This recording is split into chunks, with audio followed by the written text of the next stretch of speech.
Next جو tool ہم لوگ ڈسکس کر رہے ہیں وہ ہیلنگ ٹول اور پیچ ٹول ہے.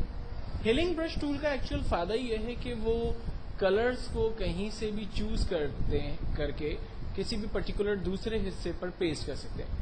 مثال کے طور پر میرے پاس سی کے اندر پروگرام فائل ایڈوب فوٹوشاپ 7 اور سیمپل کے اندر ایک ڈک کی پکچر ہے, اور میں یہاں غور سے اگر دیکھوں تو مجھے پتا چلے گا کہ اس ڈک کی دونوں آئیز جو ہے وہ ڈفرنٹ ہے. میں چاہتا ہوں کہ یہ دونوں آئیز جو ہے وہ ایک جیسی ہو جائیں, ایک ہی شیپ میں ہو جائیں, تو اس کے لیے ہم لوگ ہیلنگ برش ٹول کی مدد لیتے ہیں.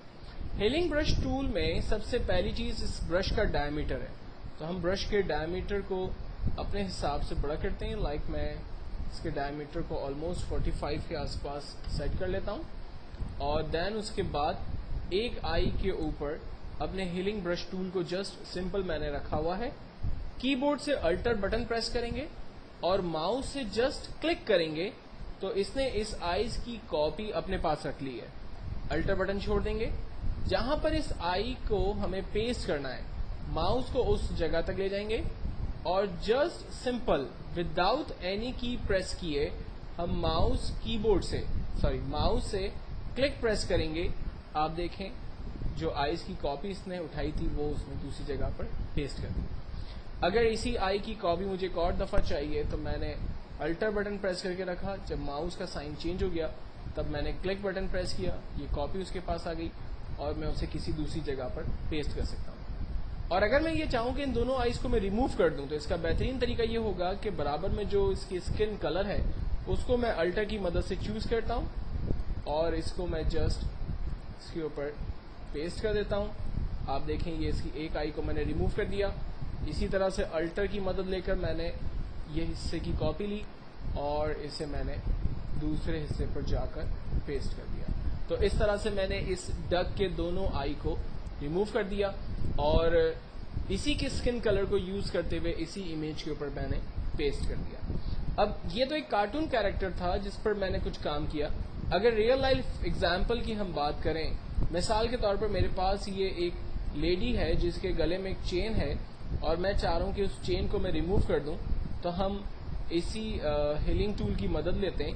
برش کے ڈائمیٹر کو اسکن کے حوالے سے ہم سائز میں چھوٹا کرتے ہیں جتنا ہماری ریکوائرمنٹ ہے, اور اسکن کے کلر میں سے جسٹ ہم لوگ الٹر کی مدد سے کلک کر کے اسکن کلر کو سلیکٹ کرتے ہیں اور اس لاکٹ کے اوپر پیلس کو پیسٹ کرتے ہیں, اور اس طرح سے باری باری ہم دیکھیں اس حصے کو ریموو کر دیتے ہیں. ریموو کرنے کے بعد زوم سائز کو فٹ ٹو اسکرین کر دیتے ہیں. آپ دیکھیں ہیلنگ ٹول کی مدد سے ہم نے اس چین کو بیسکلی ریموو کر دیا.